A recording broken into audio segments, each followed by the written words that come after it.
is Darwin Thompson to your 2019 success? That and more this week on the couch. I've seen Matt Waldman get excited about two things in the years I've known him: Patrick Mahomes and the Chiefs drafting Darwin Thompson. Matt Waldman, if I'm going to draft with you, what round do I need to take Thompson to get him? I haven't decided that yet, but I guess it just depends. I mean, when we were in a dynasty league draft that we're doing right now, I think I took him in the third round in the rookie draft. Yeah. So, and just knowing also I had some picks that I've given away, so I knew I probably wasn't going to get him anytime after that, or the likelihood of him heading to the sixth round, even in an IDP league, was probably not likely. So, I do think third and fourth round, he's probably moved his way up to that point now when you consider Carlos Hyde as, his competition for touches, and he may not even be his competition for touches. Yeah. It may very well be Damian Williams being the competition for it. But what's fascinating is he's getting reps at the goal line. He's getting opportunities in the passing game, and he's getting opportunities to show off that he can pass protect even early on in the first half of this game, of the Steelers game. And thus far against the Bengals and the Steelers, he's performed well against linebackers and defensive linemen, even though he's not had one-on-ones against defensive linemen other than some cut blocks, which were successful. The way that he's cut blocking, the way that he's delivering his hands, the leverage that he's getting for a guy of his size, he's stopping guys in their tracks. And when he's cutting them, he's making them go basically ass end overhead and being imploded right where they got hit, which is a really good sign that he understands the technique that he needs to use to make these types of plays. And the fact that he's diagnosing these well and he's executing them well is only going to get him more opportunities as the preseason rolls along.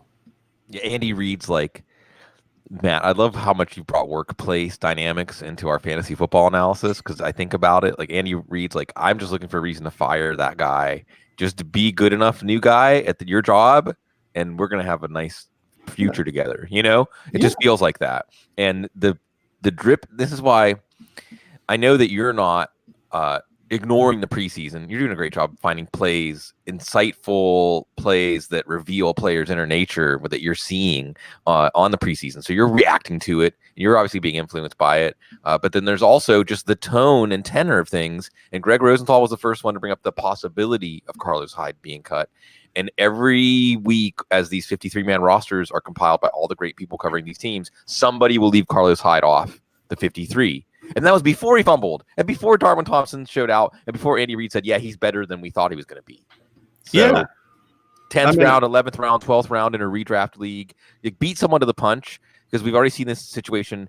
First we weren't sure it was a West or Ware. It was clearly Ware. Then was it West or Hunt? It was clearly Hunt. Now, we're pretty sure it's Damian. Well, actually, we thought it was Ware. Then Damian Williams took over in, a week or two, with Ware getting dinged, too, but left Ware in his wake. Maybe Damian Williams is the next one to be left in the wake by Darwin Thompson. Go ahead.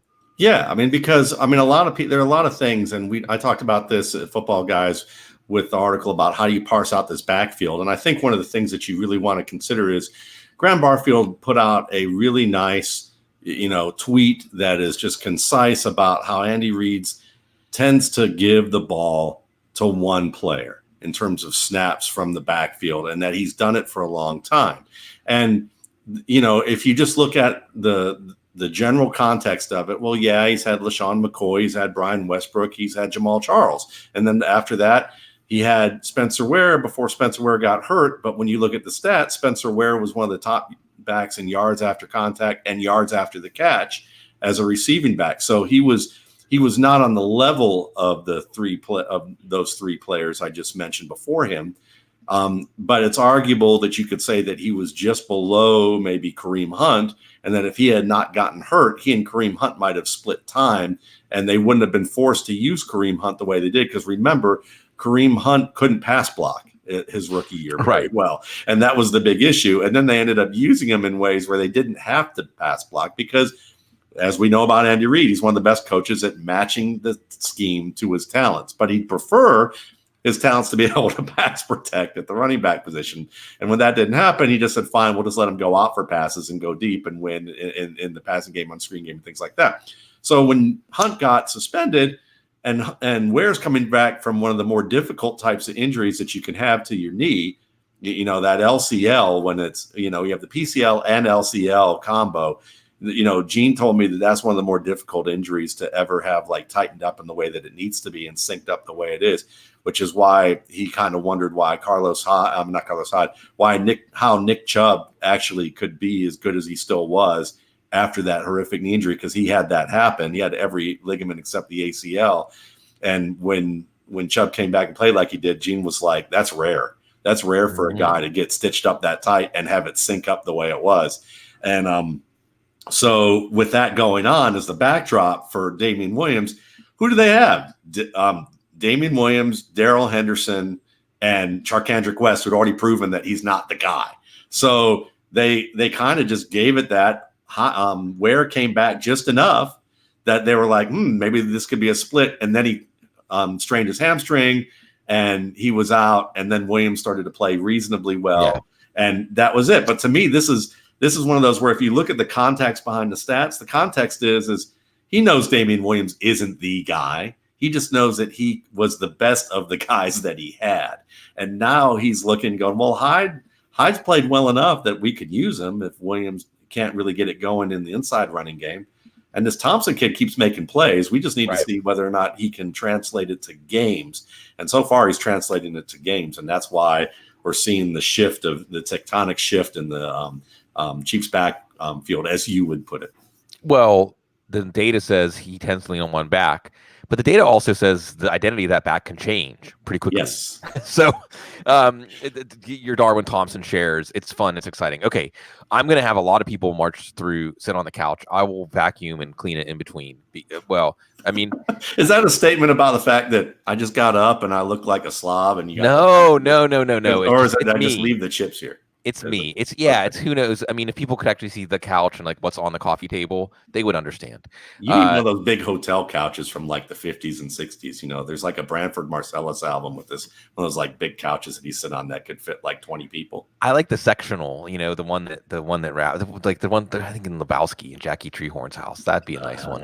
Yes. Modern, but I mean, you know, I wouldn't. I'd have to find it somewhere. I wouldn't spend too much on it. Yeah, because they run like 20 grand, I think. Yeah, exactly. So somebody, if you've got one out there, you got an extra one. Honor of the couch. Okay, so I'm going to march a lot of people through the couch this week. And Matt, because I want the good people that support us at Football Guys. By the way, let me take a moment out to say, I mean, I just like to talk fantasy football with all of my friends here on the couch. But Football Guys, if you like what we're doing, this is always free. Our app is free this year. Check it out, the Mobile Draft Dominator. Yeah. It's like having us peek over your shoulder. We've got optimizers coming on. Look, everybody that subscribes to Football Guys gets more than the people who subscribed the year before. This was the top paid app. Yeah. And now it's free. Its kind, and now it's free. So just give it if you've never tried check it out. Yeah, you got to try it. So and subscribing and all those things. But listen, I want to give the people what they want, Matt, and we're going to go through and in Tom Robbins fashion. And it's funny, Matt, we're old enough now. The things that I used to think were universal is I can say, and a lot of people out there might be saying, "Who? What? Look it up." But that's actually a reason for me to bring up all these obscure references. They shouldn't be obscure. They're not obscure to me. But Tom Robbins and the whole yummer yuck, you know, and you can go ahead and go on exposition, however you want to explain your yum and yuck, or you can just say yum or yuck. But these are the players on our mind right now. I don't know if my thumb's big enough to hitch a ride on this particular. Right, exactly. Great. It's everybody. If you haven't read any Tom Robbins magical realism, some of his stuff is a little problematic. It's the older we get and the more we look back, we're like, yeah, I guess. Especially stuff I read when I was like 18, 19, 20. I'm like, yeah, I see it a little differently now that I'm older. But even Cowgirls Get the Blues, great. Jitterbug Perfume, it's great. So many other good ones. Yum or yuck, okay? Josh Gordon. Yum. I will forever. Fourth or fifth round. Davis Matt Tech was on earlier today, and we really pinpointed about the fourth or fifth round is where you're going to need to take him. Are you going to be punching that ticket? If I feel good about what I've drafted in the first 3 to 4 picks, I mean, yes, there will be a time you kind of have to set it up and look at your team and decide where you're at. If you're really confident about your quarterbacks in like the 9th through 11th round, who you're going to be able to get there, and you've picked a backfield of guys like, say, Kamara and Chubb or, something like that. And then you've gotten a good, solid number one receiver and maybe Kelsey or Kittle is your top tight end, or you've gotten two receivers and you decide, forget it. I can go with him as my third receiver and feel like that if I lose him, I'm going to be able to make that up in later rounds because I'm waiting this long to take a quarterback. Absolutely. He's one of those linchpins to a bold strategy, or he's one of those guys that you say, this is the one guy I'm going to take a risk on. Well, the thing is, there's a lot of those players this year. There's a lot of them. Melvin Gordon. Yuck. Just yuck. I mean, because I just think I just look at this and there's so many angles to where he loses touches, whether it's his own, misevaluation of how good he is. And I think he's very close to being a top back. But I think that he's just under that. So how long does it take for him to come back aboard? Then you also have Justin Jackson and you also have Austin Eckler. And both of those guys are capable of siphoning touches from him, and they're going to do it anyway. So how much more are they going to do it if they play well? And then comes back and injured. There's just too much there. I agree with that. Todd Gurley. Yum.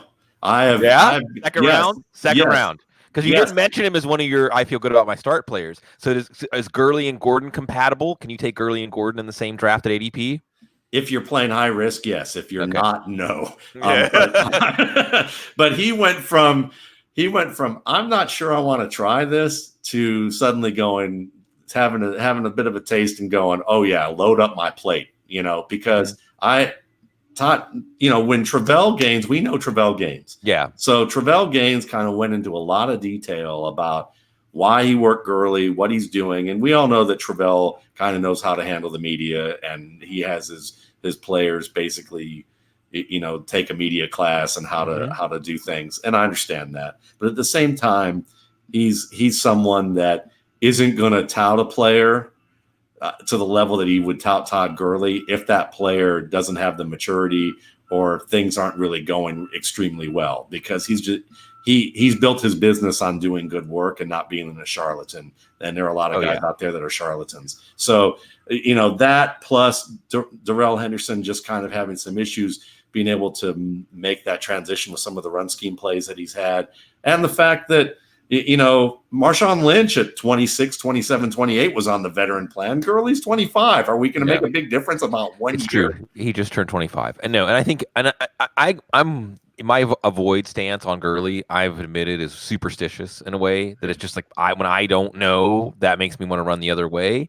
However, I can see a very super simplistic way of looking at this is like, when you have Todd Gurley, we have a chance to take Todd Gurley in this Rams offense in the second round, then you take him. I mean, just, that's you, whatever the outcome be damned, this is a chance to get a special player in a special situation.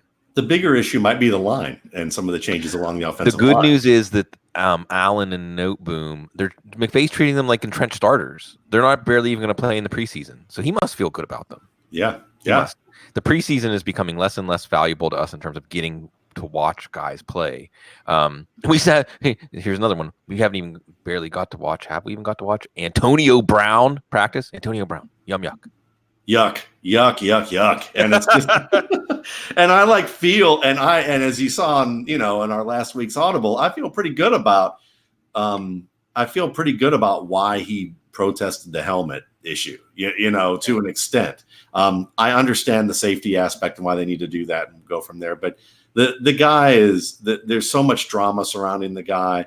And that's real, right? I keep seeing this thing like that's just manufacturer hype for Hard Knocks. There's something off. Even if it's just the relationship with his team, there's something that's not right now. Yeah, that's exactly right. And I don't think anybody knows. So that's what happens is when you don't really know the nature of the issue, you're going to get people who support him and people who pan him immediately. And it's too wide on either extreme. And we're not having an intelligent conversation about the nuances of it more often than not.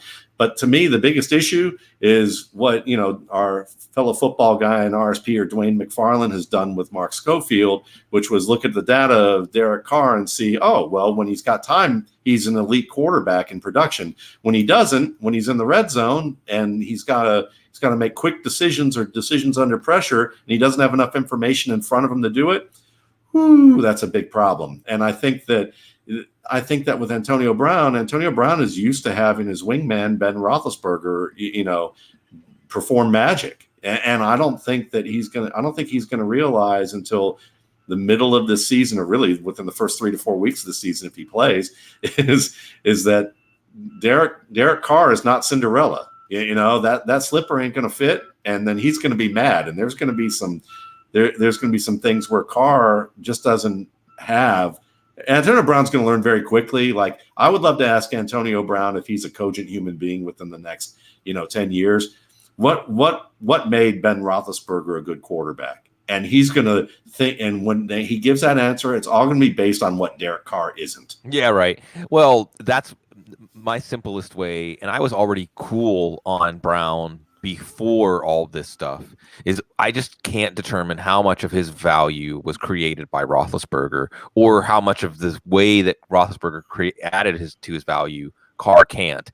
It could still work out. Yeah. I was saying when we were talking to Davis, like, it could still work out that Derek Carr just learns that, like, you count to 2 and throw it somewhere around Antonio Brown and it's going to be okay, and that's going to be worth like 120 catches or something. Yeah, because Ben is an improviser, and so Ben understands Antonio Brown. Derek Carr is not an improviser. He has no understanding of what this is going to be like. No. And so, if you took away the improvisational plays and you gave a baseline to receivers, well, most receivers, if you took that away, they're probably guys who would earn somewhere between 600 to 900 of their yards. Right. In fact, let me interject and say, Scott Barrett, if you're listening, or somebody, or any of the other talented people who do stuff like this. Dwayne McFarland. This would be a great and easy stat to separate out. You can even do within the first 3 seconds of play, like yardage on receptions in the first 3 seconds of the play, and then yardage on receptions after that.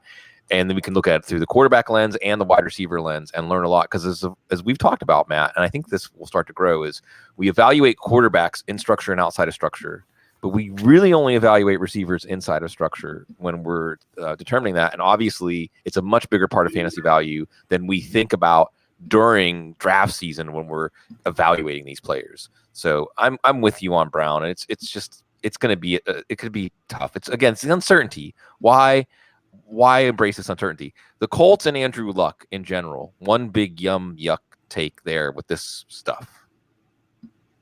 Who was that again? I'm sorry. Andrew Luck and the Colts. Andrew Luck and the Colts. Oh.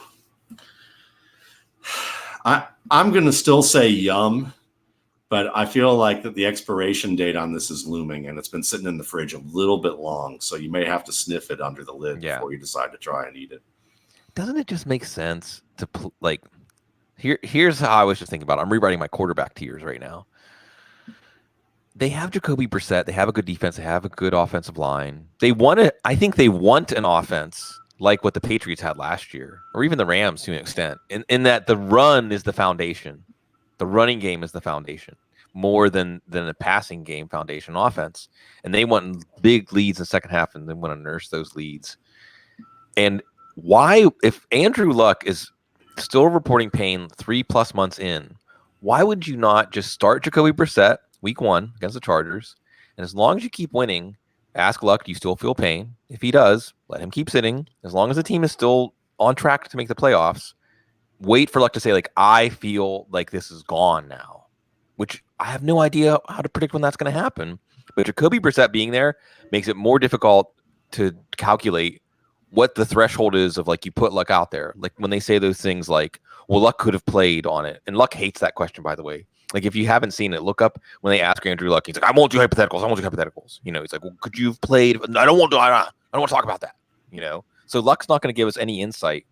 It's hard to peg, and it affects T.Y. Hilton, and it affects the tight ends, and it affects Marlon Mack. Maybe Mack less than the others. Maybe Mack might be roughly the same with Jacoby Brissett, but teams are going to load up the box. I don't know. Again, uncertainty. Going away from uncertainty. Go ahead. I'll say this though. I mean, if with Jacoby Brissett, you kind of have to pull back the Tupperware lid and kind of give it a sniff. Yeah. The nice thing about that too is that though my family will laugh very hard if they ever heard me say this, because I don't like using a microwave for anything. Yeah. Is that I tend to cook my food, under a flame. Yeah. But here's the thing. They do have a microwave as their third string quarterback. I think, nice. I actually think that I agree with you. They would be wise to do this because if Brissett struggles, I honestly think that Chad Kelly is a better quarterback. I know that Brissett is a more proven quarterback, and you can look at the numbers and probably explain why this is a dumb take on my end. But just from watching Chad Kelly and watching his games, I mean, I had him as the number 2 quarterback in my class behind Patrick Mahomes, and ahead of other guys like, Deshaun Watson and Mitchell Trubisky. And when you watch him in games, I mean, he makes plays that even I see starting quarterbacks routinely not make. And he's smart and decisive. So I'm not going to do a 5-minute thing on Chad Kelly, I promise. But I will just say that I would not be shocked at all that they should do the Jacoby Brissett thing. And if it doesn't work out, they have their new starting quarterback as long as they let him pay rent at the facility and never let him leave it. That was very self-aware of you, Matt, to say I'm not going to do 5 minutes on Chad Kelly. But it goes back to when you and I when I was in the RSP film room and you queued up Chad Kelly for me. And I was like, sorry, Joe, this guy can play. Yeah. I mean, whatever else you want to say about him, things that we don't know because we're peeking through keyholes, he can play. That's not a question. Okay. Hannibal Lecter him and let him come out. Sure. Eating disorder, right? Yeah. Okay. So I hope maybe, there's a couple more weeks before the season. I'm not exactly sure who I'm going to be able to get back on the couch or not before the season. So as of August 19th, things are prone to change. I want to step through just like overview, like kind of stepping through positions and maybe getting into like some subtopics. But, I know you've done enough drafts or seen enough stuff, or you're hooked in now. So I think you have some idea of the fantasy football general consensus and rankings. Okay, so give me your angles on quarterback. Who are the quarterbacks you're taking and when? Okay, Patrick Mahomes, I'm taking in the 3rd or 4th round. Yes. I took Peyton Manning the year after he came to Denver, and everybody was like, he can't top that. That was his 2nd best season ever, and then he put up the best season ever for pretty much a quarterback, because he had a year to get to know his receivers. Well, guess what? Patrick Mahomes is a first-year quarterback. He has a year to get to know his receivers. They're all as young or younger than the receivers Peyton Manning had at the same time, and they were better than what Peyton Manning's receivers were. Yeah. So why not go for the gusto with this? And I would take as many of the starting receivers who matter in the Chiefs offense as you can. This is a chance for you to like be legendary. So go for the legendary. And so if you're not going to do that, or you miss on that opportunity, then I'm looking at guys like, listen, I still like Jared Goff. I think you can pair him with Phillip Rivers. You can pair him with Dak Prescott, and any of those 3 I like. Phillip Rivers, I was just listening to Bobby Peters on Run the Power, and he's a high school coach who's written all these great books about studying the NFL offenses and what they do. And he talks about some of the plays that Anthony Lynn and Ken Wisenhunt have done that yield high efficiency types of situations with little tweaks that are similar plays that you see in high school, but they do these nice little tweaks with them. And I think they have the goods now with Hunter Henry that Phillip Rivers is going to be just fine with or without Melvin Gordon. Dak Prescott, I'm not listening one bit to the contract posturing. It's faux DEFCON 1 right now, but we know that within the next, Zeke's already come home from Cabo. They're probably, Tony Pollard, you get Jerry Jones saying Ezekiel who or whatever. That's just more contract posturing because I like Tony Pollard. He's played well, but come on. So I'm definitely taking Prescott in this ramped up offense with Jason Witten back, Frederick's back. I mean, that's good for me. After that, listen, I know that Matthew Stafford got a week off, and it's really odd. And Dan Hendry's done a good job of kind of pointing out an article internally for us about why that, what's going on with that and what to do. But the fact that you can get a guy that, other than 2 seasons out of the past, 8 or 9 that he's played in, he's been a top 10 quarterback. I'll take that late in the draft and give a shot on that. So those are quarterbacks that I'm considering. And Russell Wilson, if he falls far enough, somewhere between the 9th or 10th round, I'll consider pairing him more so than I would Kirk Cousins, who's been falling far back, and a lot of people love him, and I understand why. Lamar Jackson in the 12th round. Are you kidding me? I'll take Lamar Jackson, and I'll take him along with Patrick Mahomes. And then I'll just sit there and go, well, when is it time to trade Lamar Jackson for whatever piece I might need if things aren't going well? Because somebody who wouldn't even deign look down their nose at him would probably in the middle of the draft, suddenly in the middle of the league season, go, I need to trade for this guy because I don't have a quarterback now who's worth much, or is Kirk Cousins who gives you 500 points in one week and then can't give you 3 points the next. So I mean, I look at that and I think Lamar Jackson's going to be a pretty steady guy. Drew Brees keeps falling. Why not Drew Brees? So lots of guys like that. Yeah, there's a lot of potential right answers. And just some quick reactions to some of the names you said.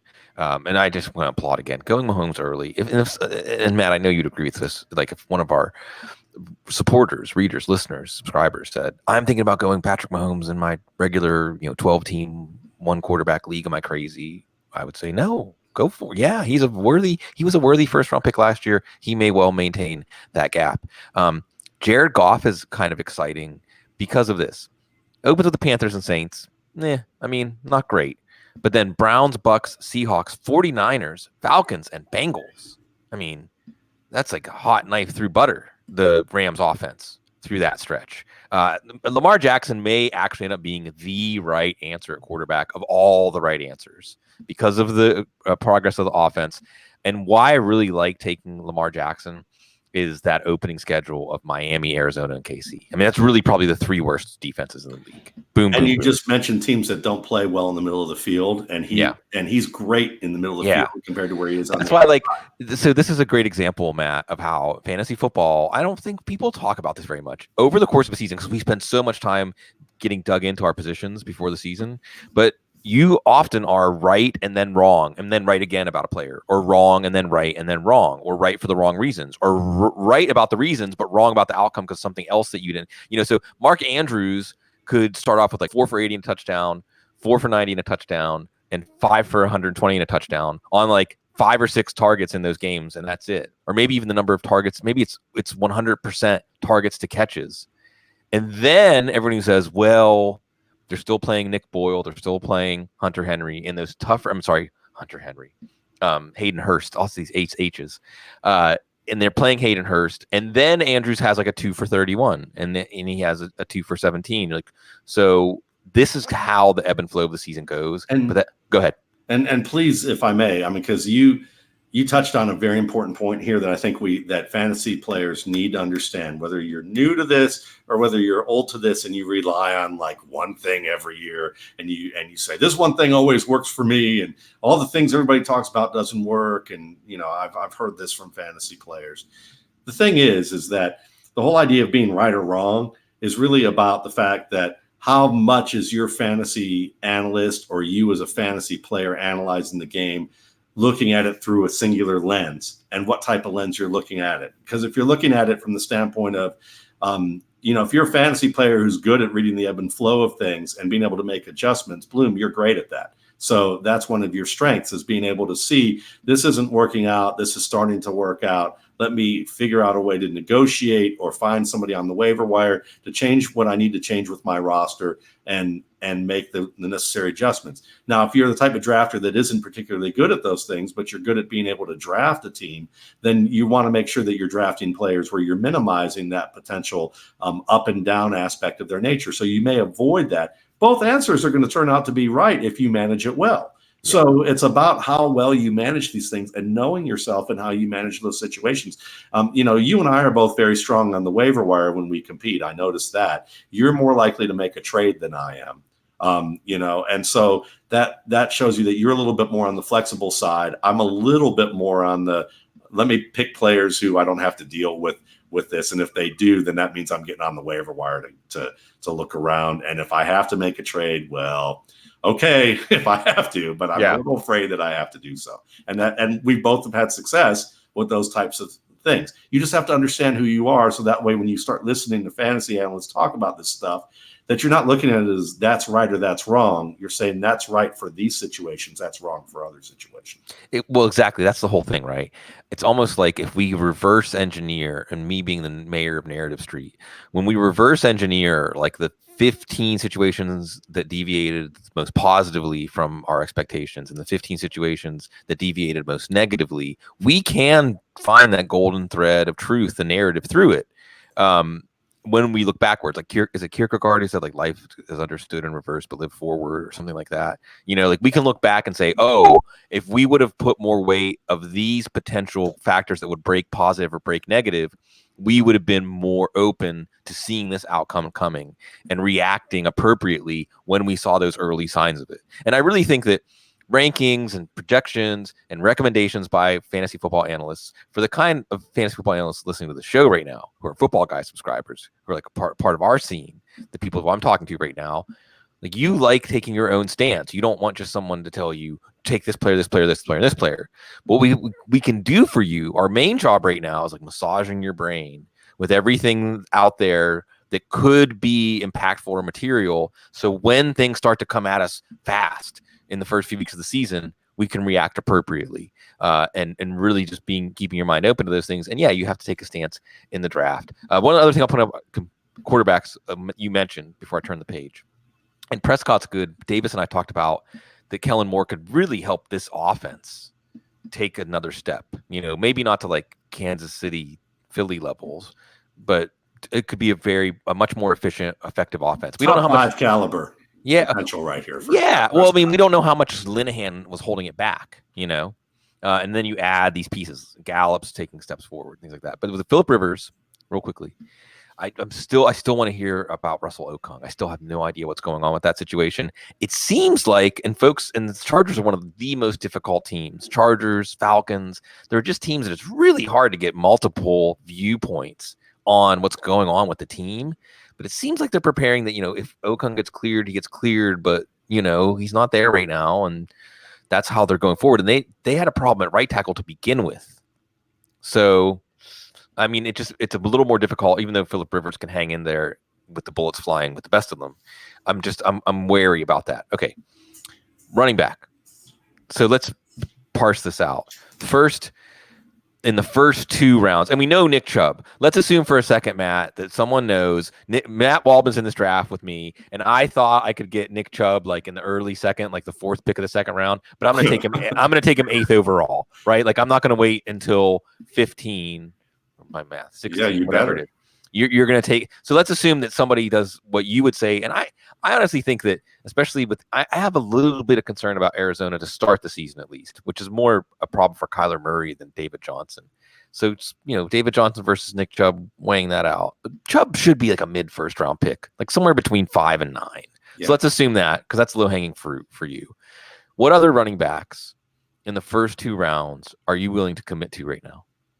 Well, obviously, we talked about Gurley. We talked about Nick Chubb. Certainly, Alvin Kamara is right there for me. Easy pick. If you get 1-1, is it Kamara? If you draw first in a draft? I'm still weighing. It's still between Zeke and Kamara. Okay, so if it's today, it's Kamara. But if Zeke shows up tomorrow, then tomorrow it's Zeke. Easily, and it still might be Zeke now if you're a higher risk guy. Yeah, I think Zeke is the best running back in football. I think, again, I just don't believe that with what they have heading up here that there is a chance that Zeke is as much of a knucklehead that he could ruin this opportunity for him and the Cowboys with this negotiation where it's a tough balance, and it's not something to say that he's a bad guy because of this, but I could see that he may lack just enough perspective to realize that to come down a little bit, especially after some of the posturing Jones has recently done. And now his agent's posturing back that they were upset about what he said, whatever. We know that, so I think that when we look at this, Kamara's, if we're going to go from moderate to safe, Alvin Kamara is safe. Certainly I love Nick Chubb. I think that, another guy that I'd look at in the second round, Devonta Freeman. I would go a little bit earlier for him. Thank you. I think Devonta Freeman is, if we're going to talk about who I'd rather have, Devonta Freeman or Melvin Gordon, I'd take Freeman every single day. He is a hard runner, decisive runner. He understands what he needs to do in the running game. He's more creative. He's not, it's kind of funny. They're essentially the similar runners in many respects. It's just that Freeman's a little bit more advanced in how he diagnoses things, so he makes a little bit better decisions up front. So he's certainly a guy that I would consider. James Conner, I've gone a little bit further down on him, but I'll still consider him in the first 2 rounds, just because he can catch so well. I think that he's going to get a lot of opportunities, and I know people worry about Jalen Samuel, but I'm coming around on Conner. I'm coming around on Conner as your late first round running back. Probably not ahead of Chubb, but I think I'm almost ready to move him ahead of Mixon, Cook, Bell. I definitely have him ahead of Bell. I know Bell is where you and I might disagree, although maybe your stance has softened on Bell a little bit since the last time we talked. But Bell's for me more of like a mid-second round running back, and he's never falling that far. He's rarely even getting out of the first round. But I would take Connor or Chubb over Bell. And on Connor, Matt, I don't know if you've seen some of the pictures, but we're looking at like a Marshawn Lynch kind of body transformation compared to what he was even before the cancer at Pitt. You know, he looks like a guy who's going to hit his peak outcome in the NFL. I don't know how good that peak outcome is going to be, but he's on his peak outcome career arc. Listen. There's two things about him. One is that he was a top 5 running back before the draft, before his illness when I was studying him. Yeah. And then the fact that he's been able to play as well as he did 2 years after his illness. Anybody who's had that kind of illness and is now at the level he is, I am not counting that guy out until he just physically can't perform anymore. And he's demonstrated what he did. Easy. And you look at that line. The line hasn't changed. They just got rid of Bell. The line's still there. It's still a great situation. The issue is whether that Ben Roethlisberger's going to have to check down the ball more because maybe he won't have as many easy decisions as he did with Antonio Brown in the mix. That's really the only issue. So that may help him. Joe Mixon. We got to talk about Joe Mixon. Yeah. I mean, people are kind of like, oh, I hate the Bengals. Oh, AJ Green's gone. Yeah, that line's not great. Well, that was the same issue as last year. What did he do last year? He was coming on with all of that. So he was coming on at the end of the year. He's missed a little bit of time each year. It's still Cincinnati. I mean, so why I at this point have Mixon below Chubb and Connor, which means I'm probably not. Well, Mixon falls to the second now, though. So Mixon, but the thing is, if I'm weighing Mixon against Juju or Mixon against Evans in a PPR league, I'm still like Evans for sure. Yeah, and even like we could talk about Juju, but Mixon is just Cincinnati. It's I think Mixon and Kerryon Johnson aren't that different in terms of range of outcomes this year. And I can get Kerryon Johnson around later. If I want to go for that guy that's like, I have some reservations, but man, the talent is just undeniable and the opportunity should be there. Mixon's interesting. So as we navigate, and I'm glad you hit on Freeman, and Freeman's often there in the third, but maybe creeping into the second. Same thing's happening with Kerryon Johnson. There's a lot of guys. I mean, really, we could spend Barkley. We haven't even talked about Barkley. Yeah, well, but he's a given. Yeah, and he's a given, and I still have Barkley. I really do believe that Sean Payton's not going to push Alvin Kamara's workload up, so I think I have Barkley ahead of Kamara now. And Daniel Jones is playing well. We're talking about preseason developments, Matt. Yeah. I haven't studied it too much yet, just because I just haven't wanted to look. I guess more than anything with other things I've going on. But sure. But yeah, he has played well, and that's a good sign. But the same thing is the issues with him, as I've talked about before, isn't how well he does against vanilla defenses. Yeah, it's when they started adding the sprinkles in is when he starts to get a little bit absolutely. Off, it fits the narrative that was out there that, hey, Daniel Jones has more to offer than what we saw at Duke, and in better conditions you'd see more of what he has. It's coming out a little bit more than preseason, at least for on the first step of the story, the opening paragraph. Yeah, exactly. He might start to have a panic attack. We'll see. Yeah. So, I mean, Matt, we could probably spend a whole hour just talking about like the top 25 running backs. So I don't want to get bogged down too much so that we can step through. But some other names coming up. Okay. And this is me being a really terrible host when I just ask a leading question like this. But the way my stance is like Chris Carson, if you need a running back in the fourth round and Chris Carson is there, slam dunk. Yeah, absolutely. And, I have him as one of my guys that you better take at the end of the third. If you're if you're in the middle of the third, he and Mark Ingram are two guys that I would wait till the third round to go ahead and just take and feel pretty darn good about that. Aaron Jones is a guy that I'd probably even, we know people are considering the third round, but Ingram and Carson are both guys that are just smart runners. They're powerful runners. They can catch the ball when you need them to catch the balls, dump off players. And honestly, Carson looks like a good notch better than Rashad Penny. So while Penny still is, he still is. And that's not a knock on Penny. That's not a knock on Penny. This is Carson. If you could take, honestly, like if you couldn't get any of the big marquee quality name backs who've had proven production as running back ones, and you could pick two guys that haven't really been there before, you would take Nick Chubb and Chris Carson and be extremely happy in the early part of your draft. Oh, if you can get Nick Chubb in the early second, if you pick near the turn and your two running backs are Chubb and Carson, and then your other pick is like, two wide receivers you really like, or Yeah. Kelsey and a wide receiver you like in the third. Good start. Oh, it's a great start. Yeah. I guess so then after we get past that third round tier that we keep talking about, then the rookies are interesting. So let me ask you that, and we could even shoehorn Justice Hill into this, because that's my thing with Ingram is just Justice Hill. But rookies, and you've been posting a lot of great clips of rookies. We already talked about Darwin Thompson. I believe, and I probably say this every year, rookie running backs are an important part of your plan. You better have a rookie running back, one or two of them worth committing to somewhere. Yours might be different than mine, but it's that unknown upside. And we get really fixated, Matt, especially because of projections, on dividing up the pie. And teams have their plans and teams show what their intentions are, but then guys can go and blow it up.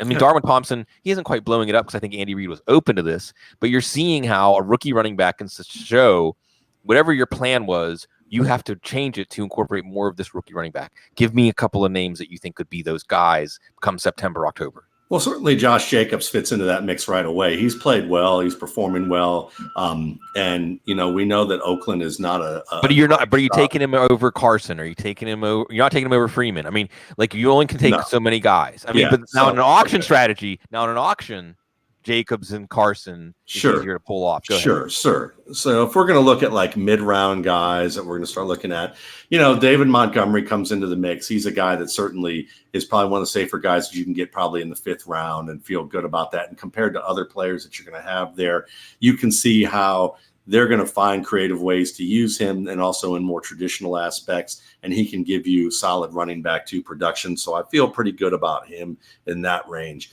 If you go a little bit further down the list, I'm skipping Miles Sanders. I know he looks good for a lot of people, but I'm just gonna give you this as the Miles Sanders advisory. We'll give you the wet blanket advisory on this particular situation, because no one else is going to give you the wet blanket advisory about him, which is that his ball security is awful. We've talked about that. And then even watching his games thus far, what you see is a guy who's flashed a lot of jump cuts and agility in situations where he needed to be more patient, but he got away with it anyway. And they were well-blocked plays where it made him look good in terms of process if you don't really understand the process as well as you should. So the flash was there, but the substance is still something I'm wondering about. Guys probably a little bit further down, I want to consider, I like Alexander Madison, and I just don't believe that Dalvin Cook is going to end up getting number 1 running back touches. I just don't think they're going to do that for him. I don't think that he's going to, and I have concerns about whether or not he's going to be able to complete that. And from what I've seen about Madison thus far, is a guy who's pass protecting pretty well, can get a little bit better so he doesn't hurt himself in certain situations, but he runs hard. Like, you watch this guy and he's decisive, and he's breaking tackles of defensive linemen. He's pushing people far back once they get into him. I talked about him as, I made a mistake on Jamal Williams because his metrics data was just below the tier where I thought he'd be. And I thought maybe he would get better with additional training with that, and he didn't. And he's a little bit more of a plotter. Alexander Madison, to me, is what Jamal Williams would have offered if he had the type of metrics that were well above that tier. And Madison's were well above that tier. So I think that he's going to be a good guy that you can take later and feel pretty good about. And I'm going to add a guy who is not a rookie, but he might as well be listed as a rookie, Bloom, because he didn't play all that much last year. I mean, you can say over Brian Hill. No, Royce Freeman. Oh yeah.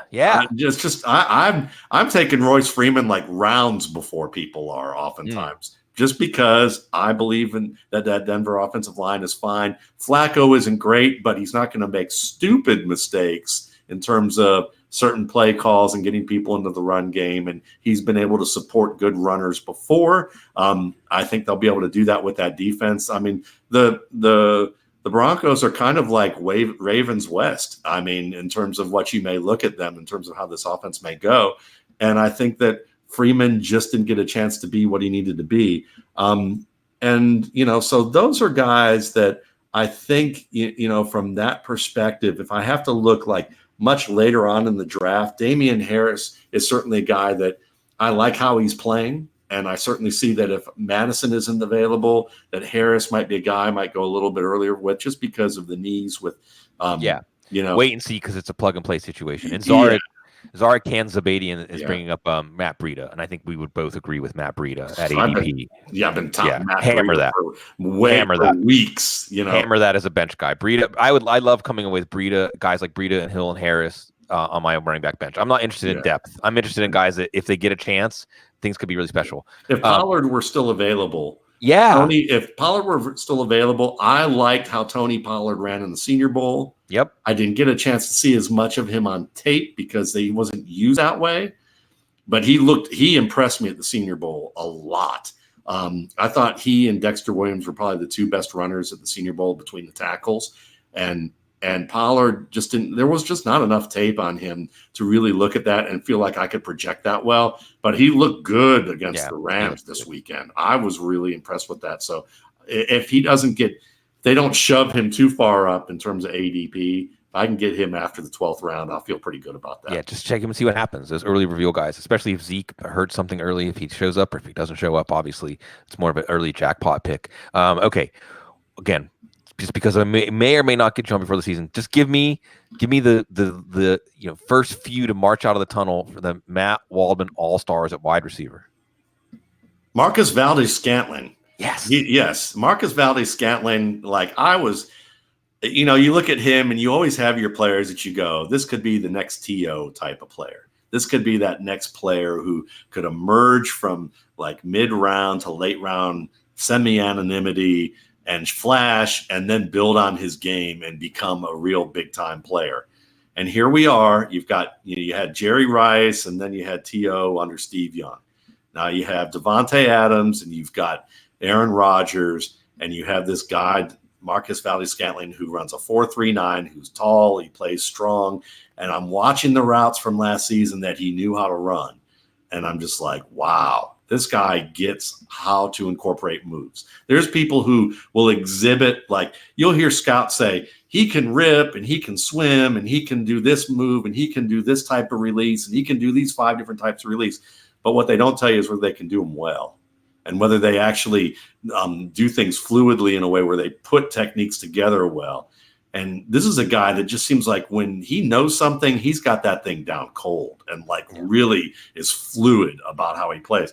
I could see him having 1,000-yard season and getting somewhere between 6 to 8 touchdowns in this offense easily. So he's a guy that definitely is in my tier in terms of wide receivers. If we're going to look late still, listen, Miles Boykin was my number 2 receiver, and he wasn't far away from my number 1 receiver, who was Hakeem Butler, who I know everybody's like, oh, he's not playing well. Why should I listen to you? Why should I listen to you? Exactly. Well, you shouldn't have listened to me about, what was it, Green Beckham either. I wasn't very good with him. You shouldn't listen to me about him. I can give you probably at least a dozen guys, but I could probably give you 2 dozen guys why you should.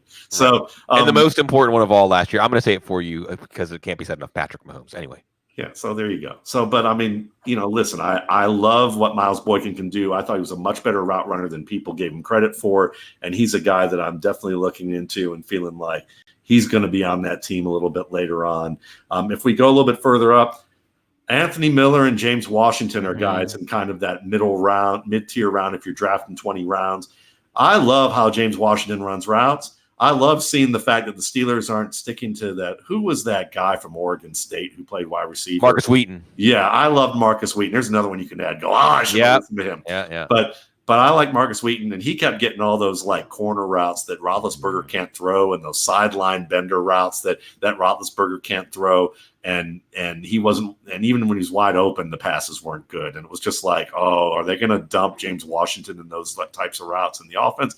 Or is he going to be running dig routes and comebackers and post routes? And I'm like, oh, they are. And he's doing well on them. So James Washington's my guy. Dante Moncrief, listen, Dante Moncrief is all respect to the fact that he has some really good skills, but he's that employee that your boss hired because the resume looks good. Right. And it just hasn't hit the way that it should have in 3 other places. And we'll figure out to make that hit he ain't going to hit. And then he fumbled like this past weekend again. I'm like, he always finds a way to make a mistake. Anthony Miller, because of the fact that he's tough, man. He's the toughest receiver on this roster. He is so good against physical coverage, and he gets open, and he finds ways to work open in addition to running good routes, and you can play him outside and inside.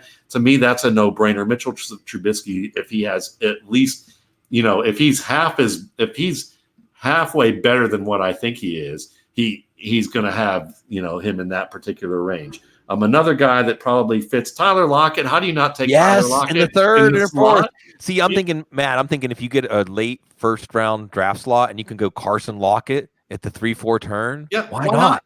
Listen, we all love Mike Tagliere, and Mike was. I was fortunate enough to be on Mike's show last week, and we were talking about busts, and they had him as a bust. And I think Bobby Sylvester talked about him as a gadget play. And I was like, listen, and I said this on air, so I'm not, dissing anybody. These guys are great anyway. But it was like we disagreed on that because I'm like, there's no way Tyler Lockett is a gadget player.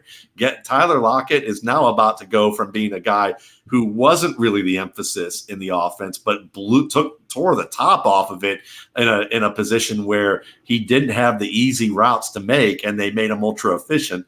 Now he's going to get to play two-way Goville in the slot, where you've got people who do analysis and go, who don't understand how good a two-way go really is, and this is what he has there. So he's on my list. How do you not put him on my?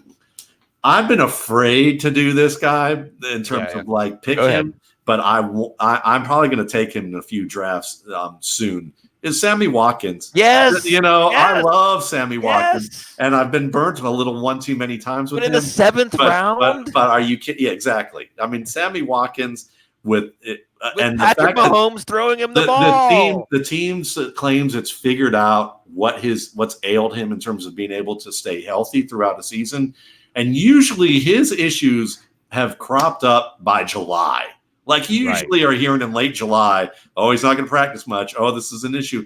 We haven't heard a thing. He got sick and they gave him a day off. And otherwise, he's been playing quietly this entire time. He could very quietly be 1,100-yard, 7-touchdown receiver this year, very quietly. And so he's a guy that I'm taking, pretty early on in some of these. Can I give you a couple more?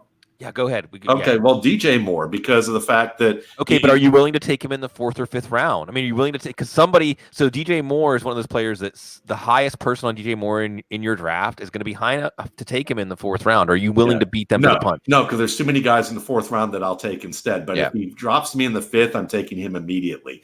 Yeah. Listen, he's played well. He's been healthy. Everything seems to be doing okay. And he's the best red zone option on this team, and that's Cooper Kupp. Yeah. I'm going to take Cooper Kupp. I'm going to take chances on him, and especially over Kenny Golladay or Calvin Ridley, who Calvin Ridley could end up being the big-time guy. But you probably have to get Kupp, and you could probably get Kupp after you get Lockett in the 4th round, in terms of where you go there. So, I mean, those are some of the guys. It's and fun, Chris Godwin, so he's one that you got to take in the 4th too. But I'm with you. I mean, I think getting one of those 3 Tampa, all 3 of them could be major hits. But you can probably take Godwin or Lockett in the 3rd, and you can probably take Kupp or Moore in the 4th. Yeah, you could. So the underlying thing here, Matt, and this is one of the notes I hit on the master plan, is that this year more than any other year I can remember, you can really go into a draft and just with a list of your guys, like who do you like at each position, and your draft plan will just come together around that. Because you can have quarterbacks you like beginning, middle, end of the draft. You can have tight ends you like beginning, middle, end of the draft. Running backs you like beginning, middle, end. What you could say, hey, starting Odell Beckham and Evans is awesome, and then later on you can go running back. Or you can say, hey, starting Chubb Connor is awesome, and then later on you can go wide receiver. You can go Kupp and Lockett or Lockett and Godwin. Get your guys. Don't worry about gaming the system by getting some position in some round, and that includes Mahomes. I think that includes even guys like some of the middling quarterbacks like Ryan or Wentz or Mayfield. Like these guys all have really tantalizing high end range of outcomes. So just go get your guys. Get the teams and players and coaches. Mayfield is probably why I wouldn't take Moore. To be honest, that would be a reason. Sure, I didn't mention Mayfield much, but if they're going to go hurry up, if they're going to put him in his element and really like up the tempo, like what we think Arizona's going to do, I mean, that could be really special what they have going on there. So go get your guys. On that note, and And be brief if you can, because I had a planned last little segment for me and you on this one. But give me some Matt Waldman all-stars at tight end. Okay, well, Kittle, obviously, right at the top.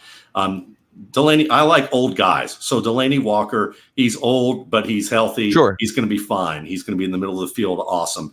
And on that note, I'm still taking A.J. Brown late. You should walk in like a gangster and rob people of A.J. Brown late. Okay, just telling you, he's the Odell Beckham of this class in terms of if I were to make a bet on that. I'll wait later. Let's keep waiting. All right. How about Jason Witten? How about Greg Olsen? Yeah, how about Olsen's those two? good. Yeah. How about either of those guys that are going to get red zone opportunities? And they may be Witten's going to be more touchdown dependent than Olsen, but Olsen is going to be able to give you a lot right there. So I feel good about those. And if I'm taking anybody like in the middle rounds, if I take a Kittle or a Kelsey, then TJ Hawkinson I'm taking a chance on because I think he's a stud in terms of things that he can do in the red zone and down the seam. It's funny because I think you and I don't want to hit the same players. I'm going to have everybody one after another. And some of these names, the important ones like Gordon and Gurley and Antonio Brown, et cetera, I'll make sure to get everyone to weigh in on. But I'm not going to get everyone to weigh in on Kalen Ballage. But I think you and I are probably on a similar wavelength about Ballage and Matt. And in a dynasty league, I was happy to use Ballage in any form in a trade while there's some interest in him. Because I'm not a believer, and I used him to turn Noah Fant into TJ Hawkinson.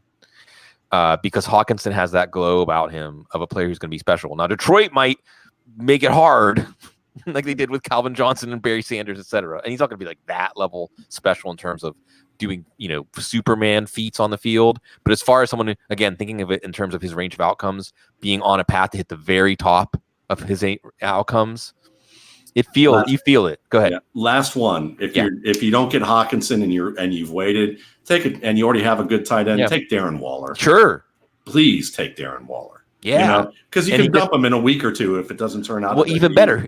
As long as he's okay with that shoulder, they get Denver week 1. And that's always notoriously where Denver has problems defending the tight end. If Cecil was here, he would absolutely reinforce that. So there's a lot of good choices at tight end. There's choices at every level of your draft. O.J. Howard could end up being the hit, sure. or Evan Engram, or Hunter Henry, or Jared Cook. Vance McDonald has a little thing now. Vance McDonald finally broke the seal on his injuries, so I don't know. But even Vance McDonald, who was on the field every play with Roethlisberger. Okay, so we just got a couple of minutes.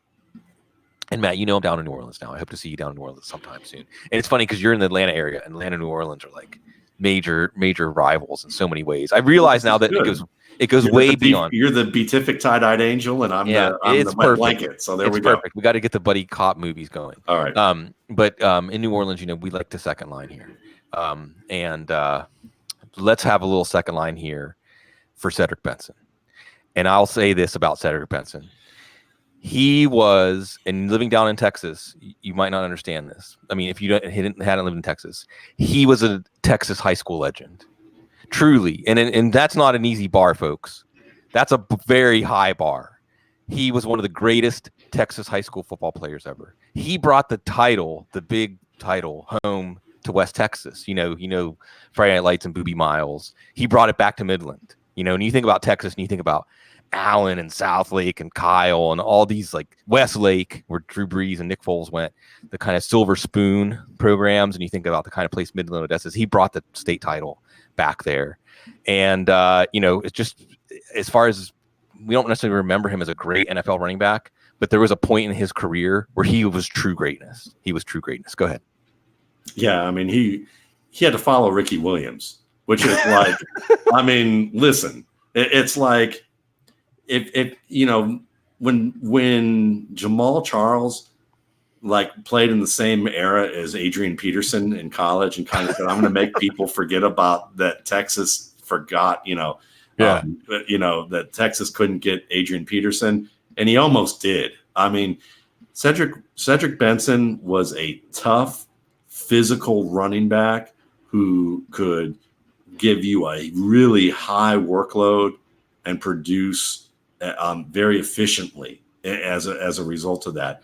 And it was kind of interesting to me that the Bears players kind of hazed him a bit and questioned his toughness a bit, which is like, there must have been like sorry, Joe, an a-hole probably. Sure. Basically on the Bears leadership there in terms of the players, right, to deal with Benson the way they did, because that was a tough dude, and he played in the AFC North with the Bengals and had some really high touch years and performed very well on a Bengals team that didn't always have the goods that it needed to.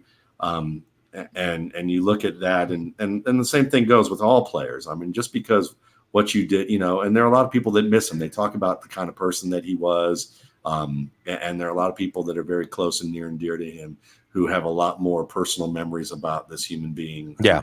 Who made a big impact on their lives, and we wish his family well. Yeah, and part of the football family. It's been rough. Don Banks, Daryl Drake.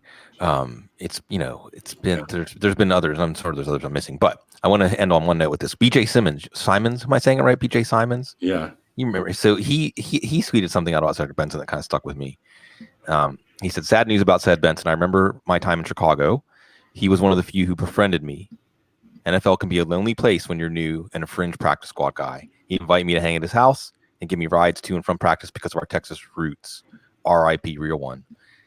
Man, the world can be lonely. Like, being a human being can be lonely. Being in a human body can be a lonely place. Yeah. And for everybody out there, no matter what you're doing, if you're doing things to help people not feel lonely, or also in the process making yourself not feel lonely. Matt, I joke sometimes that this whole podcasting fantasy football thing for me was a way to say, can anybody hear me? And have people say, yeah, I can hear you. And to make me feel better. Okay, I'm not alone. So let's. Well, you do it well, and congratulate. And you do it well, and congratulations on how successful that you've made the couch in terms of the years that you've put in with this, and how it's become a desirable place for all fantasy football analysts to want to be. Like, you hear when people get their first opportunity to do this particular podcast, to them that's like a milestone in their career. And that has a lot to do with the work that you're doing. So congratulations, Bloom. And, I appreciate you having me on as you have. And I always enjoy getting a chance to do this. It's one of the highlights of my year for sure. Yeah. Well, and as was mentioned in the chat room, Matt, you're couch guest number one, so, in a lot of ways, this show, the format of the show was invented so you and I could just. Well, my cheek prints have been memorialized somewhere. Yeah, exactly.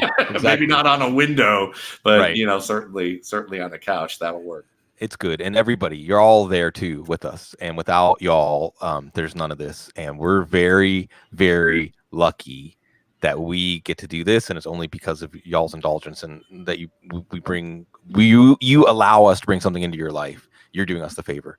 So thank you, everybody. More couch to come this week. Hopefully, tentatively lined up. Paul Charchian, Evan Silva, Chris Harris. And we'll keep going as we get closer to the season. I want to get as many of the good voices. There's too many to have. I could do 2 a day every day until the season starts, and there's not enough time because fantasy football is full of talented, bright, expressive people, but none that I enjoy talking to more than one Mr. Matt Waldman, for the wonderful people out there that are always so very classy.